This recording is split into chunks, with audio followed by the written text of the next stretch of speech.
It's time to get nerdy, y'all. A little bit of gaming history for you. Something relevant in gaming and discuss our opinions on it. Should we kick it out of here, or should we kick-start it?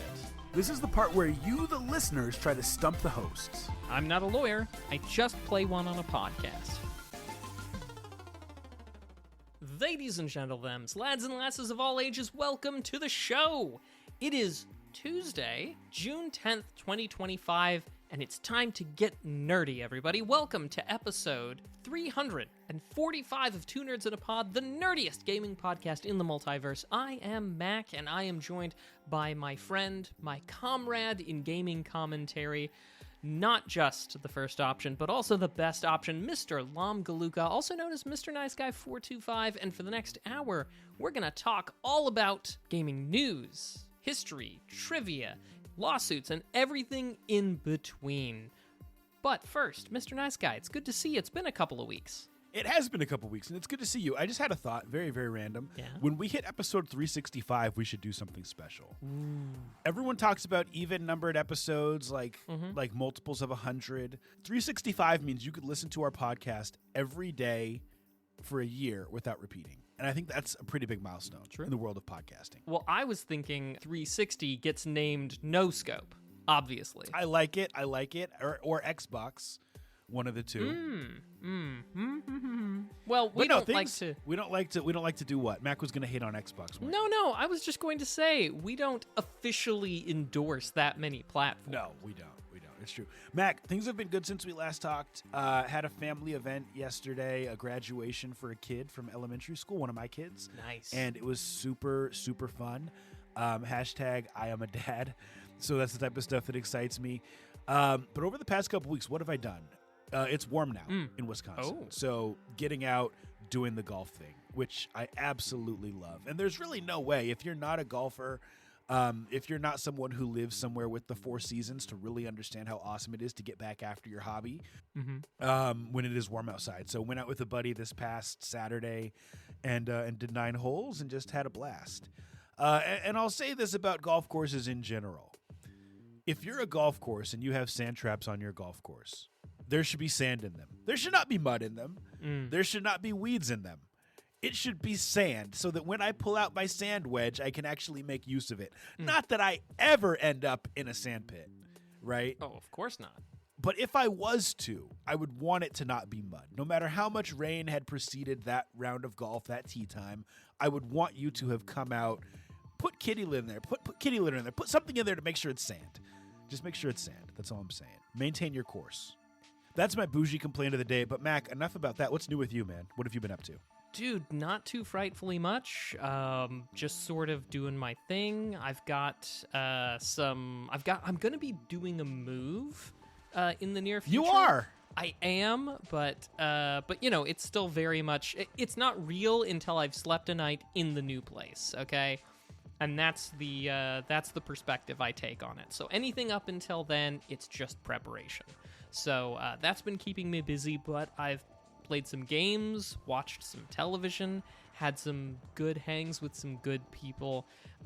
More than that, it's just kind of the same old, same old. Although, I do have an announcement for some future stuff. What is it? We are coming up on Podcast Awards season. Nice. And if you've been listening to the show, you know that for the past 4 years, we have clinched the trophies for games and hobbies at the Podcast Awards. I have multiple of them on my desk. Mac and I share them. We do. He has some, I have some. Voting is coming up soon. Two Nerds in a Pod will be eligible for the games and hobbies category again, and so we would encourage you on July 1st, when those votes open, to vote for us so that we can hopefully clinch it. 5 in a row would be amazing, and with your help, hopefully we can make that happen. Once we do that, we're a dynasty. Like, I feel like we're kind of already a dynasty. Like, in sports, you three-peat, you're a dynasty. In podcasting, I feel like it's 4 years, which we've done. 5 years, we're even more official than we already are. I do like being official. So thank you, everybody who's voted for us in the years past. Stick with us one more, please. One more. That's right. We're greedy. We're greedy. Well, Mac, on that note, I say we do what we do best and we hop right up in that gaming news, my friend. What do you think about that? Absolutely. It's not like anything exciting has happened in games over the past week. Nothing at all. And thank you again for tuning in, those of you who are here live and after the fact, to episode 345 of Two Nerds in a Pod, nerdiest video game podcast in the galaxy.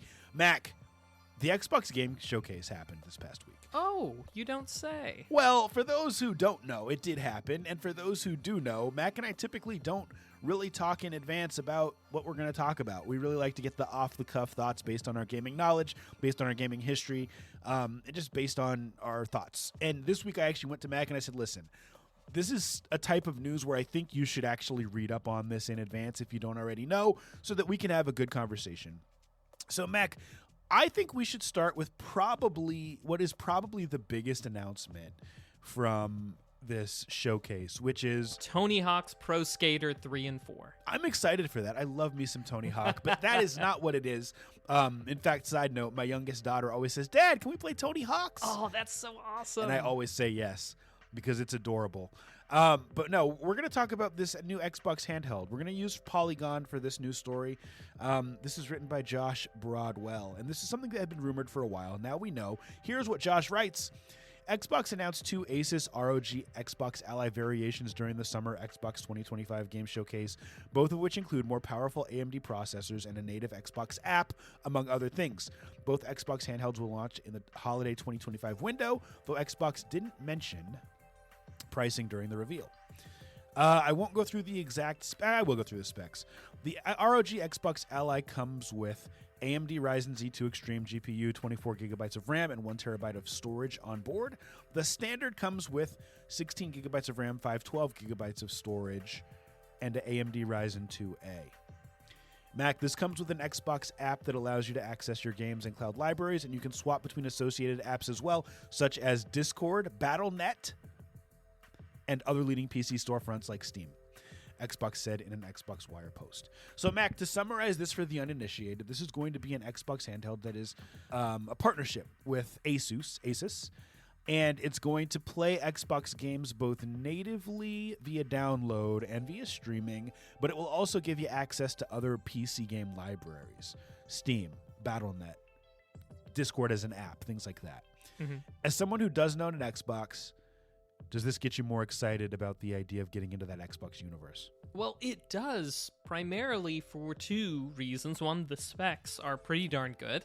I think, just sort of shot from the hip, even the base version of this looks to be about double what we have in the Steam Deck. Sure. Also, the fact that they're saying out of the gate it would be able to run Steam, and so have access to my whole Steam library would be fantastic. So, yeah, it does excite me. I don't know how much, if anybody were putting this out and it had this sort of integration that it claims it will have, only time will tell, but it would be exciting for these features, no matter who was putting it out, Xbox or otherwise. Yeah, and that's one thing I want to touch on real quick before I give my thoughts. What do you think about the fact that it's a partnership? Asus has kind of proven themselves because they have what's a pretty legitimate PC handheld already in the ROG Ally X. And prior to that, they had the ROG Ally. What do you think about the partnership here versus Microsoft just making something like this on their own? Makes it better, makes it worse? What do you think?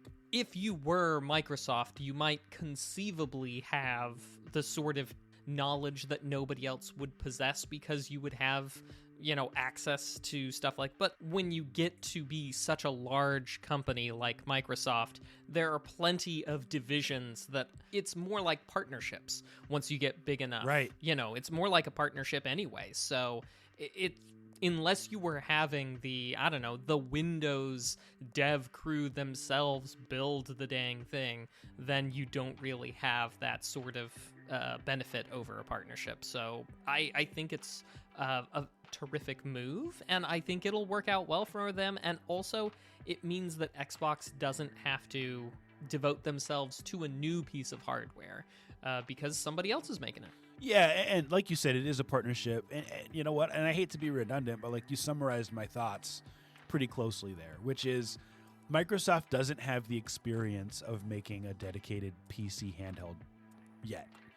And so to partner with someone who does, and then to say, hey, let's give it all the stuff that you get from the people who have the leading market share, which is the Steam Deck, but also let's give it access to our stuff without having to tinker. The reality is you can play Xbox games via Xbox Cloud on the Steam Deck, but you have to set it up yourself. There's no dedicated app. For those who don't want to tinker, for those who want something that just works, this is going to be that. And it's going to give you access to not just your Xbox library, but other libraries. The other thing I think really quickly that they did here that was brilliant is they announced this as part of their game showcase, and we'll go over those announcements in a minute. But they made it seem almost as if all the games that are going to release over the next 6 months before holiday are launch titles for this handheld. Even though they're not. Certainly gives that impression. Like every other presentation of a new hardware thing comes with things like this, where it's just like, here's the new hardware, here's the games you can look forward to. It's not a coincidence that they put those out at the same time. They want us to be thinking that.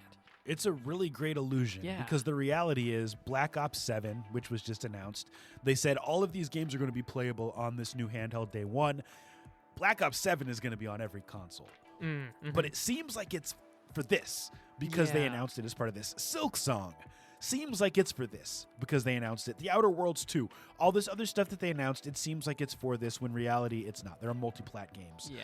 Ergonomics is part of a PC handheld Mac. It's not something that we've seen as much. I don't know if you got to look at the form factor of this in pictures. What do you think about it being almost like a controller? I mean, I like it. I like controllers. I mean, it does give it a very unique look, we'll say, but I hope that that will allow for better play sessions. Of course, only time will tell. I like the idea. I hope it works well. Yeah, and it's interesting because now we'll effectively have a handheld from all of the big three game companies. So you have the PlayStation Portal, which I hate. I think it sucks. I'll go on record as saying it. I don't like my PlayStation Portal. We'll have the Switch 2 or the Switch we already had, and then now we'll have this.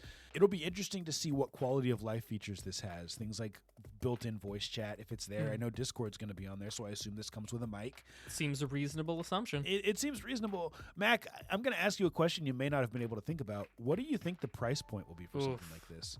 I was hoping you would have a theory. I do. I'm going to guess that we're putting it at, how much was the Switch 2? $450. I'm going to guess $550 is what they're going to ask. Hold on. Let me give you some context real quick. I should have done this first. Okay, give the context. ROG Ally X, I believe, is $799. Okay. Which is just the straight up ROG Ally that's a PC without the Xbox features. So let's use that as a baseline. Okay, I'm going to guess $50 more. Okay, so you think $800 or $850? Okay. Yeah. Yeah, well, hang on. I could $849.99. We got to price it strategically. I'm gonna go higher, dude. I think it could be $1,000. Really? Okay. I think it could be $999.99 because once again, this is actually not something that does anything that our other stuff doesn't already do in some form. Your Xbox has these features, your PC, your tablet, but it is something for the hardcore enthusiast who really wants to get in, or someone who just doesn't have a PC handheld and wants to get in and has been waiting for the next big thing. I have kind of a non-traditional question for you before we talk about some of the other announcements. Do you think that this has any effect on how soon Steam pushes a new Steam Deck out? Well, if they weren't already planning on it, and I know we discussed just a few episodes back that it certainly sounded, based on Steam or Valve's decisions, that maybe they weren't planning on a refresh. If they weren't already planning on it, I suspect maybe they might be considering it now because it seems like they're leaving a lot on the table. I agree. This has a 1080p screen. Steam Deck has an OLED. I'm finding that more and more gamers really don't care about that. Or maybe I should say it's not a deciding factor in a purchasing decision. Because the Switch had an OLED version. The Switch 2, they went backwards, and now they have a non-OLED screen. I just think that when it comes to visual fidelity on a 7, 8, 9, 10-inch screen, something in your hand, people aren't really as concerned about that as long as when it's docked, it has 4K capability. So to me, that's an interesting move. I will say this. I don't think that Steam, I actually don't think they rush to put out the next thing. Oh, I think that I think that they kind of dance to the beat of their own drum to a certain extent, almost like Nintendo does. And the reason why is because I think that they have such a loyal, dedicated fan base. I think about the customer service I've gotten from Steam over the years. The ability to refund a game within 2 weeks as long as I've played it for less than 2 hours. The number of times that my Valve Index base stations have just stopped working and Steam has just replaced them. The time when I dropped my Steam Deck and I sent it in and they fixed it for me. And it's created a certain amount of brand loyalty that I'm not really feeling like they need to rush to get me the next Steam Deck. I'll find a way to play the games that the Steam Deck cannot play.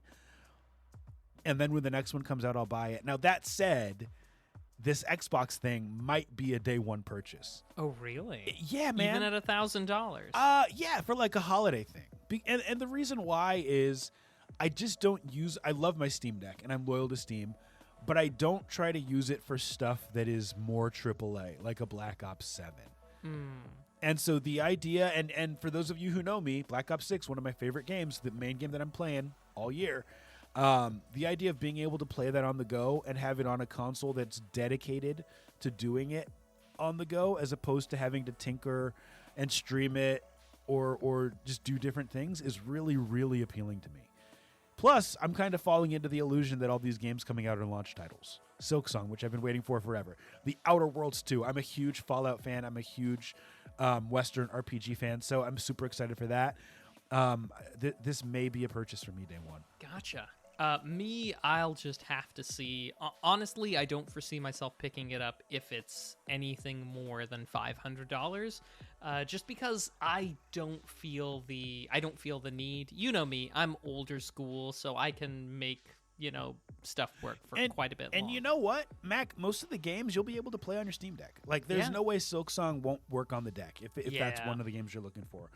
So let's quickly go through some of the other... Go ahead. Yeah, if we're going to go through games, there's one that I really want to ask you about, and that is Black Ops 7, right?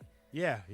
So I saw a little bit of that, and it's not like I'm a big Black Ops fan. It's not like I know all the Calls of Duty, but did Black Ops 7 just feel a bit more like a Resident Evil title based on like what we saw? It did, and it's interesting. I mean, they've really gone bigger and bigger and bigger every year with the cinematic aspect of the game.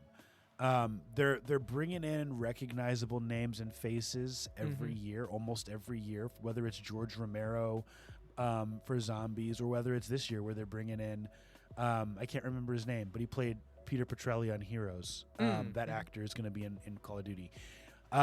It definitely feels more grim. Like, you're kind of right. More like a Resident Evil than in past years. Yeah. Do you think that's something that'll bear out at what we've released, or do you think that's just like, the hype stuff? So it's interesting because Call of Duty does this every year where they announce the game and they have like a cinematic trailer.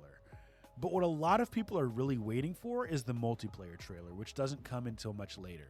So if this was a single-player game, I think you might have something to your theory, which is maybe people won't like the direction they're going. But to me, the single-player is not the main thing that I'm doing every year. It's I hop in, maybe I mess around on the single-player, but then I'm going straight to that multiplayer. I'm going straight to the zombies. I'm doing other stuff. So once those trailers come out, we'll really be able to take the audience's temperature. Gotcha.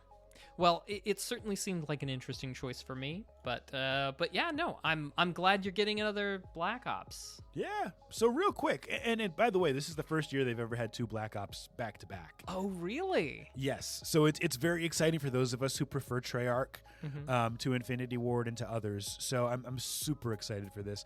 A little disappointed simply because I typically get a Black Ops game and then I know I can play it for like 2 or 3 years without the next one coming out. Right. This year I'm going to have to go straight from Black Ops 6 to Black Ops 7 and just not play it for several years. But that is what it is. First world problems. First world problems. Mac, here's some of the games that were announced real quick at the Xbox Showcase. Persona 4 Remake, Hollow Knight Silksong. How you feeling about that? You excited for that? Scale of 1 to 10?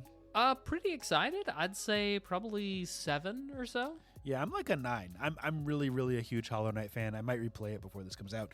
Game Freak's Beast of Reincarnation was announced. Call of Duty Black Ops 7 was revealed. The Outer Worlds 2. Did you play the first one? I Mac? did not play the first one. It's interesting, and this is ironic. We don't have time to really dive into this. It's going to be an $80 game, which it's going to be Microsoft's first $80 game. The irony here is that the whole game is like a satire about capitalism. Like there's so many jokes, and yet now they're going to be charging us so much for it. So interesting. Clockwork Revolution, High on Life 2, Ninja Gaiden 4, Gears of War Reloaded, Super Meat Boy 3D, Grounded 2, Aphelion, many others, and Mac, a rumor that we will be getting a Halo remastered game.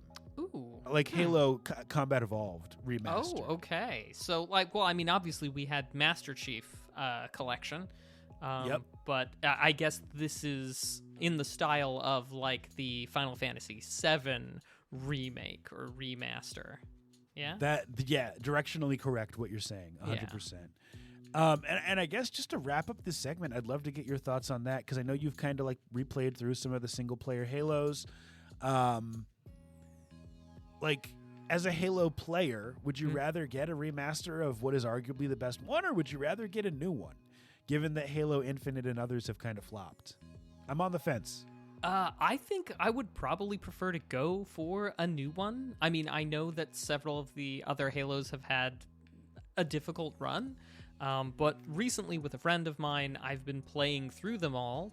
We did the Master Chief Collection, and then, of course, I think we had to skip Halo 5 or something because it wasn't available on PC for us, or at least it wasn't available on Steam, whichever one was unavailable. And then we played Infinite together, the campaign. So I would love a new, a new campaign in Halo. So new game, I'd play it. I don't think Combat Evolved necessarily needs, if it's close to perfection, I don't think it really needs that much adjustments. It's one of those things where we just don't, it's not like we don't have a way to play it already. Exactly. In the form of the Master Chief Collection. And so to me, to put the time and resources there is very interesting. For my kids who have not played the original Halo, it'll be super fun to get them into something that just came out and allow them to experience it. Because, I mean, even Master Chief Collection came out several years ago. Sure. So in that regard, I'm excited. But generally, I'd like to see Bungie, buy it back.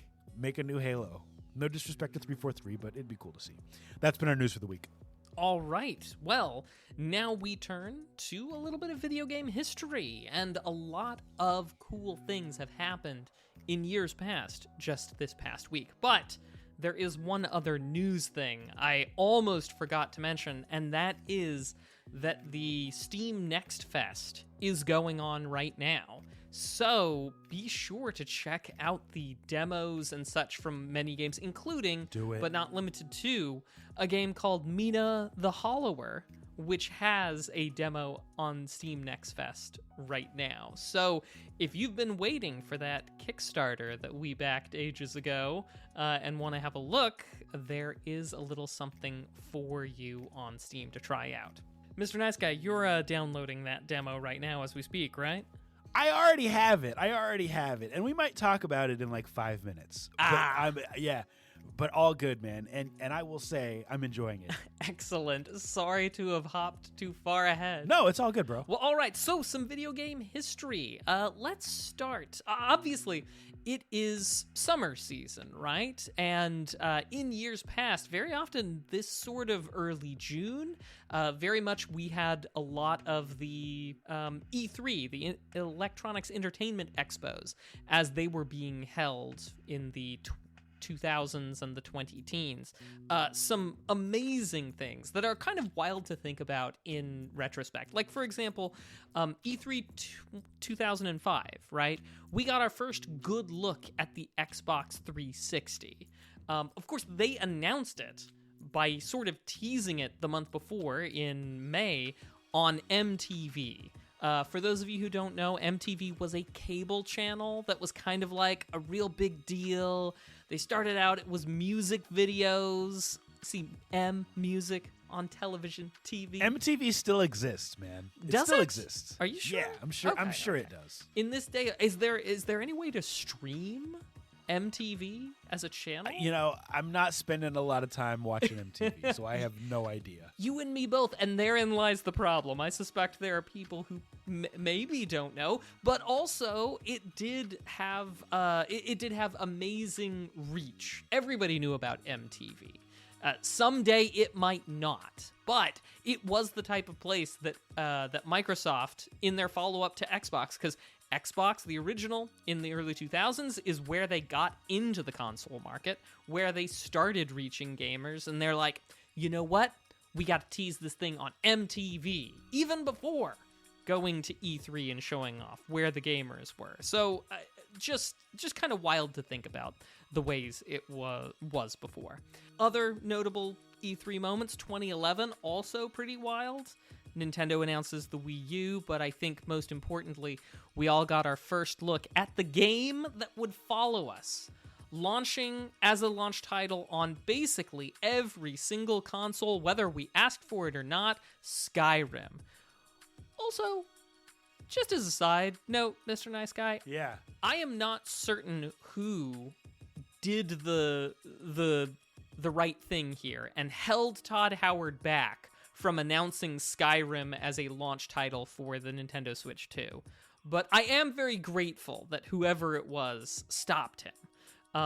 Now, obviously, it didn't show up in the Xbox Games Showcase, so clearly some self-restraint has been had, but who knows? Any minute now, we could be into Skyrim could be getting re-released on these on these platforms. Listen, it's Oblivion Remastered. It's time to shine. You're right. You're 100% right, Mr. Nice Guy. They don't want to cannibalize their audience. That's fair. That's fair. Speaking of which, Oblivion Remastered? I've got to buy it. I'm so excited to get into it. I just haven't had time. Excellent. Did you pick it up yet? Not yet. No. You've already played it. You've played the I original. played it back in the day, but I'd like to. We'll talk some more about it later. Point being, is that Skyrim? That's when we first got our first looks at it back in there. So like lots of announcements, lots of things, but nobody's doing that much releasing of video games in the middle of the summer, just because summer is announcement season.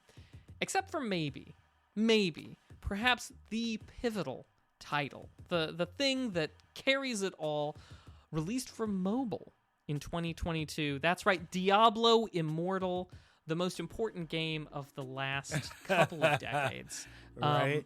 Constantly being played by everybody, beloved, and absolutely is seeing for huge quarterly profits on their balance sheets. Aren't we just glad that we all have phones? Almost everything tongue in cheek there. Right. I'm smiling. That's probably some of the highlights of this last week in years past, and so I'm calling it that's video game history. Were you gonna ask if I played Diablo Immortal? Is I that what you were was about gonna to ask? yeah. I've never played it, but I'll tell you this: I've played a lot of Diablo 4 on my Steam Deck, and I love it. It's a fantastic game. Diablo's awesome, but I have not played Immortal. I couldn't point to somebody who does. Mac's such a hater. Well, hey, let's move on to our topic of the week. As a reminder, Mac and I do review games, sometimes for this segment called Indie Game of the Week. We have so many hours in the day. We'll get back to reviewing those. We love you, indie developers. We want to support you. We will get back to it. For now, though, we want to talk about this this topic of the week, which is related to something that Mac already brought up and kind of spoiled. Mina the Hollower is a game that Mac and I both kickstarted. Mac, who made this game? Who's making this game? Yacht Club Games. You may remember them from such titles as Shovel Knight. Yeah, and it's interesting because Shovel Knight, in my mind, one of the best indie games ever made. Recently, it was announced that Mina the Hollower has a release date of October 31st this year, which is extremely, extremely exciting because Mac, the Kickstarter for this game, was about 3 years ago. Now, I want to use this as an opportunity to have a broader conversation about Kickstarter. I have downloaded the demo for Mina the Hollower. I think it is fantastic.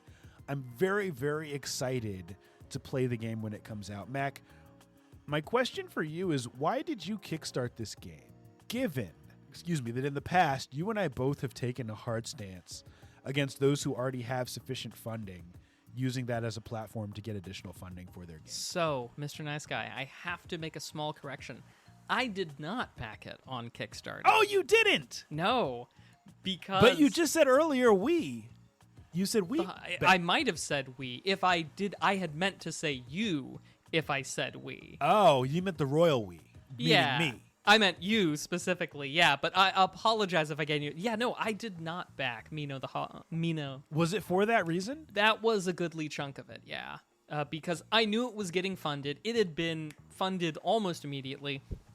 And, yeah, like you said, I've taken a pretty harsh stance in the past on not backing projects that already have more than enough money or already have the type of AAA backing, just because yeah. No, that's okay. Sorry. No, that's okay. And I wasn't trying to paint you in a corner because this still allows us to have a really, really good conversation.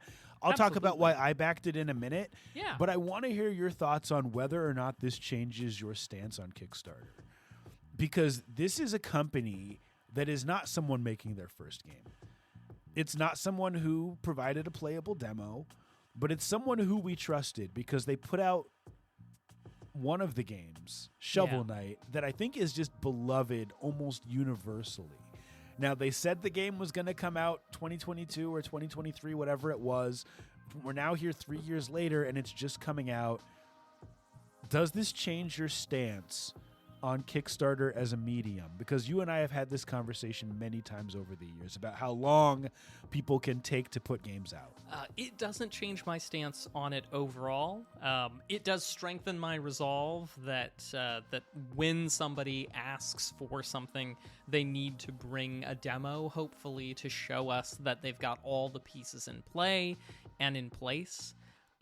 So I don't know as it's changed my perspective on anything, but it is encouraging because even something like Mina the Hollower that has a fantastic pedigree, people with a proven track record of being able to put out a fantastic game in Shovel Knight, as well as supporting that game so well, making sure that people had updates and DLC for quite some time.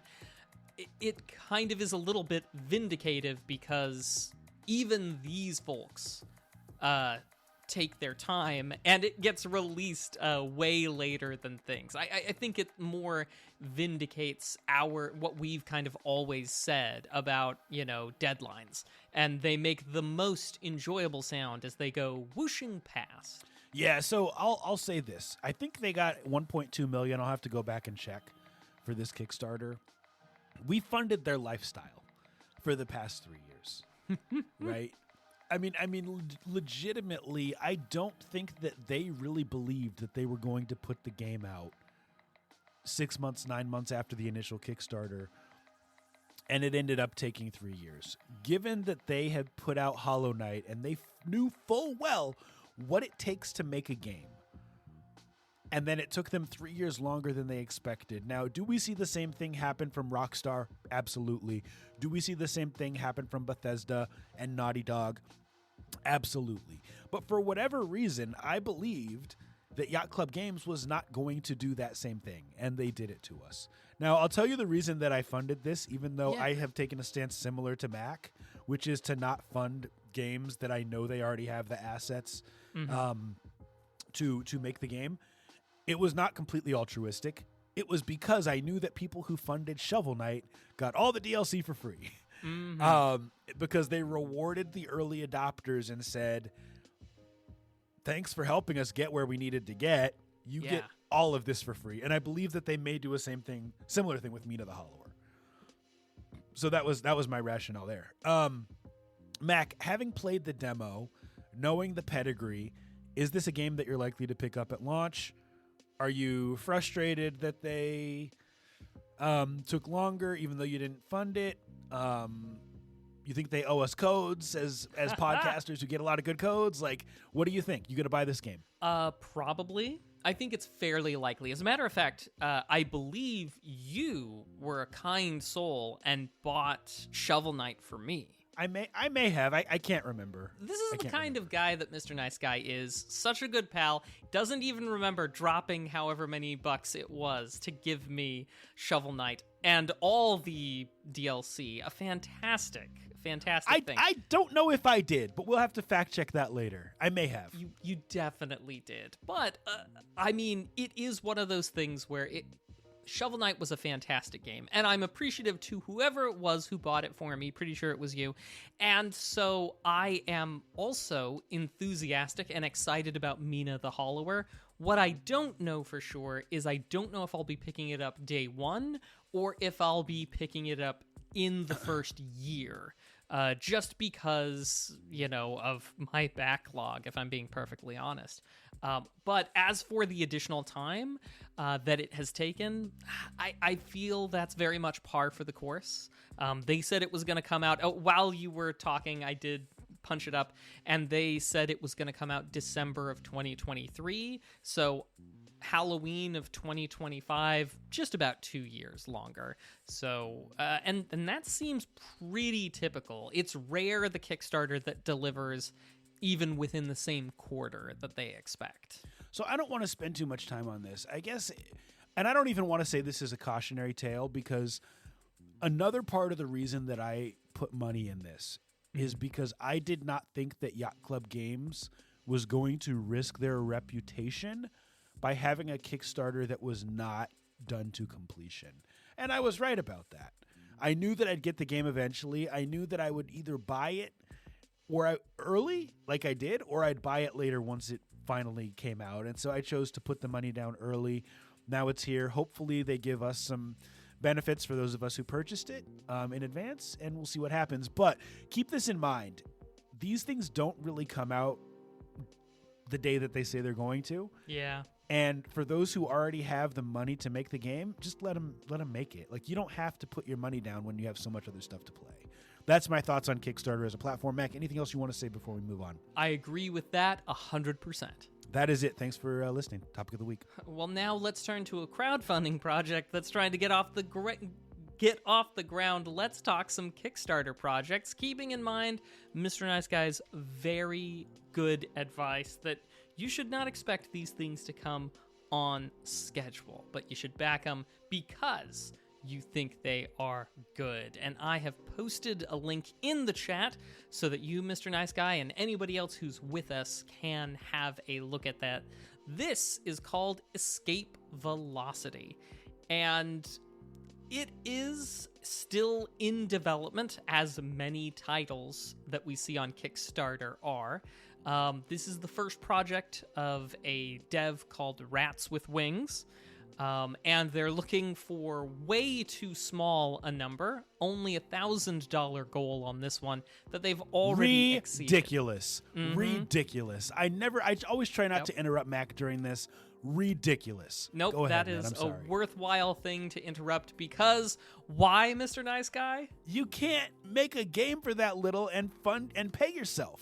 That's absurd. Yep. You're either eating ramen and doing nothing else, or you're basically doing it part-time because you gotta eat to live, and you gotta work to eat. and video game developing on this shoestring of a budget just doesn't support that. So obviously that's our opinion on it, but for a copy of the base game here, it's $10. Estimated delivery July of 2026. Obviously, estimated deliveries. We know what we think about that. So what is this? This is a first-person puzzle game. If it is giving you Portal-style vibes, then yes, 1,000 times yes. Although you don't do so much with portals, as you do primarily work with mini remote explosives that will launch you or various objective things around an area. Most all of them that we see in the inside the renders or the video here involves these little statues that you have to get to specific areas in order to open up the next thing. You gotta break through these, barriers in order to proceed to the next level. What it looks like to me is it looks more like the vibe of an early 90s game. I don't know if you ever saw the game Rendezvous with Rama. No. It was a 90s first-person point-and-click adventure game, or not quite. Yeah, first-person point-and-click, I guess I would say. But it was very much alien worlds, alien stuffs, and this very much has a similar vibe. Anyway, you're either using these remote explosives to bounce you or objectives around on the maps and proceed to more puzzles. You happen to be an anthropomorphic giant ant with this gun. That's kind of where it's at. There's some more story to go along with this, but yeah, this is the general strokes of what we've got here. Mr. Nice Guy, any additional thoughts, my good man? You know what? Part of the reason, I don't know if I've shared this on here before, part of the reason that I came up with the name Mr. Nice Guy several years ago is to remind myself to be nice, right? Like this is a long time ago, like when I would talk trash on video games and stuff. Like the name is a reminder to be nice. And so I really have a difficult time not being nice. But I'm going to be very blunt because part of the reason people listen to our pod is they want honesty. Yeah. And we've built that brand. This Kickstarter is like the Ponzi scheme of Kickstarters. Don't put your money in this. This is ridiculous. Like, I'm looking at this. It's almost as if AI wrote this Kickstarter. I'm looking at the stretch goals, Mac. At $2,000, we will add twice as much music to the game. At $3,000, we'll add more puzzles. At $5,000, we'll double the number of puzzles, giving you more bang for your buck. At $10,000, we'll add a second ending and hidden level. Like, this is all stuff that you should just do by default. Don't tell me that a stretch goal is you putting additional music in the game. That's got to be one of the most silly things that I've ever heard. I don't want to be mean because it's people who are probably really passionate about their game, but this is not worthy of your money. I'm just being honest. Please don't put money into projects like that. Now, counterpoint, Mr. Nice Guy.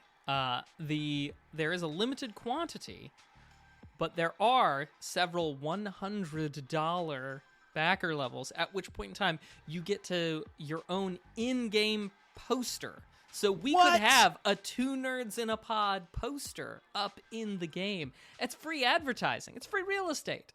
It's not free. It's $100. Oh, yeah, right. Okay. Which is 10% of the value of the Kickstarter goal. Mac, like, here's the thing. Like, under risks and challenges, it says this is an incredibly low-risk project. Our demo shows that we're already seriously on our way to making this game, and we have no plans of stopping. Even if it fails, we have the funds to put the smallest version out by July of next year. This is wild to me. Mm-hmm. Like if someone told me this was like a middle school business class project, I'd be like, okay, that's cool. But for someone to actually put this out and to expect people to give their money is wild. Here's the last thing I'll say, because I really don't want to be too mean and too harsh. With $1,000 goal, you put $1,000 of your own money down or $1,000 of your friend's money down. And then after that, everything that comes in, you profit. And then you don't have to put the game out. And I don't know that that's their intention, but I think that could be what's happening. It's always possible. I will say, unlike some games that pop up on Kickstarter, this one does have a playable demo. I have not played it myself, so I cannot speak to the quality, but the playable demo usually indicates that there is something to it instead of it just being a whole lot of nothing and vaporware. Doesn't mean that we'll get a fully playable game in the end, but it does mean that at least something went there. Now, Mr. Nice Guy, I think you have, and part of why I teed this up is because I was hoping you would see what I saw as well, that I feel like there are serious issues and serious detriments in this crowdfunding project, and I could not possibly state it better than you already did. So I will just say that as we draw to the end of this segment, we always say kick or kickstart. And for my money, I would have to say we wish you the best, Rats with Wings, but I'm going to have to pass on your project. That's a kick for me. Yeah, to keep it positive, that's a dope name for a company. Yeah. That'd be a very, very cool name for an indie band, Rats with Wings. I like it. As far as this Kickstarter, I will say kick. Mm-hmm. Obviously, we wish everybody the best, and hopefully we will see the Escape Velocity winning awards, and we will feel like fools, in which case I will be issuing an apology. But just don't think we've seen it here. But that's been Kick or Kickstart. All right. Well, now it is time for our Nerd Flex. A segment where you, the viewers, try to stump the host. Sometimes you do, sometimes you do not. In this segment, Mac and I use nothing but our noggins to try to answer questions posed by you live in the chat or questions in the test bank of randomized video game-related questions. Mac, shall we get started with the test bank? Yes, let's do it. So first question that pops up when I press this random button is a Square Enix related question. Which arcade and software publisher did Square Enix acquire in 2005? Gosh, I have no idea. So 20 years ago, right? Yeah. I'm trying to think of some games that Square Enix is like really known for. Because it'd probably be something in that genre. So like they have like a good number of fighting games, like some JRPGs. But as far as like arcade and software publisher, this is really a tough question. I'm completely stumped. Let's just look at the answer on this one. This is rare where we have no idea. It is Taito. Oh, Interesting. Taito. Okay, I've heard of them before. They made a lot of really good NES games. Yeah, they did. In my opinion. Some people don't like them. All right. Well, hey, we both learned something new. So Mac, you know, we do it random, and I won't skip a question just because I feel like it's too easy. So here is the next question. It's a fighting question. What Street Fighter character has stretchy limbs and fire-based attacks? That's Dhalsim, man. It's good old Yoga Dhalsim. Fire. Yoga Flame. I'm curious how they came up with the idea for Dhalsim. But Dhalsim was a fun character, way too slow to win any battles, but had some cool things. Inspector Gadget of Street Fighter. Yes. And it is indeed Dhalsim. So we're 1 for 2. Third question. Who starred as Christopher Da Silva in the 2006 Silent Hill movie? A couple of weeks ago, we had the question of naming people who portrayed characters in live video game adaptations. We did. Christian Slater Wow. Wait a minute. I think no. Christian Slater is Alone in the Dark. Crud. Okay. Oh, okay. I don't even remember. I didn't even remember that from 2 weeks ago. So 2006, who would have been like a big name actor 20 years ago? Well, not Jake Gyllenhaal. No, that's probably more recent. Although actually he was in The Prince of Persia 20 years ago. Yeah. Or not 20 years ago, but like what, 15 years ago? Brad Pitt would have been big. No. Maybe like a Freddie Prinze Jr. Ooh, Freddie Prinze Jr. Yeah, that's a good guess. He could have been in a video game movie. I'm gonna go Freddie Prinze Jr. I have no idea who this is. Sean Bean. Sean Bean. Oh, I can see it now on the cover. I'm pretty sure he must have died though, because that's sort of Sean Bean's brand. I gotta look up Sean Bean. But anyway, that has been our Nerd Flex for the week. Boromir, Lord of the Rings. All right, well, now we turn to a little bit of legalese. Legalese. I'm not a lawyer. I just kind of play one here on a podcast. And, Lom, I have tons of video game related lawsuits that are just kind of churning in the background. It's like I got 5 or 6 pots that I'm just stirring every so often, looking over Spinning plates, y'all. Spinning plates. And sometimes it's interesting, right? And we'll talk about it. And sometimes it's not interesting. And I'm just like, well, call me if something cool happens. And sometimes it gets a little funny in the end. And this is of that latter case. This case is called Valve v. Rothschild. And so in this game, Rothschild is a person who is suing Valve for using his patents. So Rothschild, right? He's this guy who's been in technology for 40 years or more. Interesting. The dude has patents on software tech, 130 software patents or so. And he also owns a company that encourages and helps other inventors patent their inventions. And he's been called some not nice terms, but I won't engage in slanderisms just yet. But back in 2015, he sued Valve for their tech that he alleged used his patented software. But did they? Who knows? Because they settled out of court, and Mac hates settlements because it means we don't get solid facts. But one of the things that they did do, Mr. Nice Guy, that we know about, is that they made a global settlement and licensing agreement, between Rothschild's people and Valve, that covered basically everything that Rothschild and his company had sway over. So that's back in 2015. Fast forward to 2022, and Rothschild has a company called Patent Asset Management. Of course he does. That, like I said, is just encourages people to patent their stuff and also, sues people when they think they're using them. We have terms for companies like this, but I won't go there. Are they 4 letters? Maybe.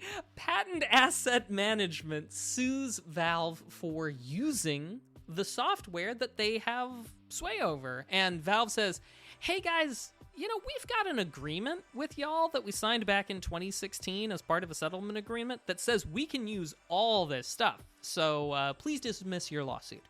Which they did. In 2023, the same music comes on playing because this time they came and they submitted another lawsuit for Valve using patents that these guys own. And Valve's like, are we really doing this again? And instead of dismissing it like the past one, they really doubled down, with Valve citing, probably fairly, that this is nonsense and probably flies in the face of Washington State's anti-patent trolling laws. Now, the legal system takes a long time. What? Yeah, did you... Washington State has specific anti-patent trolling laws. I did not know this. Yeah. It's one of the reasons why a lot of companies still continue to enjoy doing business in the state of Washington, why we still have a lot of headquarters there, because, when you pick that venue, it makes these things easier. Anyway, the legal system, as we know, takes a long time, and this one's going to take even longer, because here's the funny bit, Mr. Nice Guy. Up until now, none of this is funny. This is just, sort of usual stuff. Right. An alert comes up that Rothschild's law firm has asked to withdraw as legal counsel from the case because Rothschild hasn't been paying his legal bills. Wow. And so what's funny about it is reading the back and forth as Rothschild, because you need permission to stop being the lawyer. Reading declarations from various lawyers that's just I've been on this case since we started it in 2023, and so far I've been paid the $500 flat fee from when we started this and have gotten nothing. And Rothschild being like, hey, you guys said that I didn't have to pay anything until whatever. And then the law firm being like, here's our signed agreement saying that you would pay us based quarterly, and all sorts of things. And then there's emails and documents and people Wild. saying mean things about each other's mothers. It's great stuff. But all that is to say that everything there is completely on hold, and this thing might just straight up die. But it's pretty wild. I would never say that they're a patent troll. But, walks like a duck, quacks like a duck. I'm not a lawyer, and this is not the official position of Two Nerds in a Pod, a video game podcast. It's just some legalese. It's interesting, man, because I don't know if you're familiar with the term cyber squatting, which basically is someone who registers a domain under someone else's name. Like back in the day, if I would have gone and gotten BillGates.com, and then Bill Gates says, you know what, I want to make a web page. And he goes and he says, oh, someone already has registered my domain. And then he tries to buy it, and I hold it hostage, and I'm able to sell it for way more because I just happened to buy it first. I feel like having, I don't know how many patents you said this guy has. 130. 130. Maybe it's not ridiculous. Maybe it's not excessive. But maybe it is excessive. Maybe. And maybe the goal, rather than actually having the patent, was to potentially sue people in the future who came up with technology that was similar to what he had patented. So it may have just been a strategic move. And that's kind of how I interpret this based on what appears to be the frivolous lawsuits that are being passed out by this gentleman. Indeed. Mr. Nice Guy, I did not come appropriately prepared because I did not write down the 15-digit number of the patent specifically in question at this case. Otherwise, I could punch it up and name it. But as I recall, it was this specific one's a patent about saving data while broadcasting video, which seems to be a little bit technical. But I mean, Twitch does that. Yeah, at the end of the day, it's one of those things where even if they were infringing on the patent, ever since 2016, you guys agreed you would never sue us for this, and that we had free reign on these patents, guys. Come on. So it does seem, dare I say it, a little frivolous, a little trollish. Appears to be. Who knows? Well, Mac and friends, that has been episode 345 of Two Nerds in a Pod. Yeah. Thank you for tuning in. We appreciate all of you. And before we go, we have one last segment called What We've Been Watching and What We've Been Playing, where we talk about just that. If you've made it this far, you know how it works. Mac, what have you been watching and playing over the past couple weeks? Well, as for watching, Mr. Nice Guy, I've been catching up on some Dropout and some YouTube. There are a few content creators I'm always sort of watching. One of them is Anti-Chef. He does this charming series called Jamie and Julia, where he makes Julia Child recipes, and it's real fun. Does he talk like her? No, he doesn't. I don't think anybody can really reproduce the sound. She was one of a kind. But also Taskmaster is in its I think it's 16th season, and so I'm enjoying that as well. As for playing, I have been continuing to play a game called Gemcraft. It's an old Flash game that got a Steam release, and it's tower defense. But also, I have beat Baldur's Gate 3 again. And, nice. Again. Yeah. Had a good time. I've put probably close to 200 hours into it across a couple of different saves. But I'm contemplating starting it back up.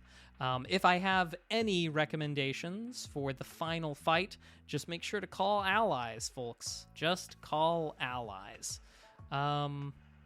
Yeah, so I feel like that's kind of the big ones.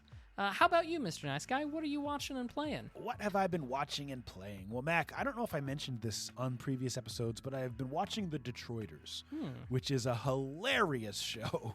Hilarious. If you like shows like 30 Rock, The Unbreakable Kimmy Schmidt, that style of humor, but a little bit more specific to anyone who has lived in or spent time in Detroit, brilliant show. And whenever I'm watching a show where there's a black and white best friend, Uh-huh. I'm always like, that's me and Mac. That's totally me Aw. and Mac. Yeah, is it in this case? It is. It is. I mean, we're more intelligent than them, right? But whether it's Scrubs or other examples that I can't think of right now, I'm like, that's me and Mac right there. That's me and Mac right there. So it's a super hilarious show. If you have Netflix, you should owe it to yourself to check out a couple episodes.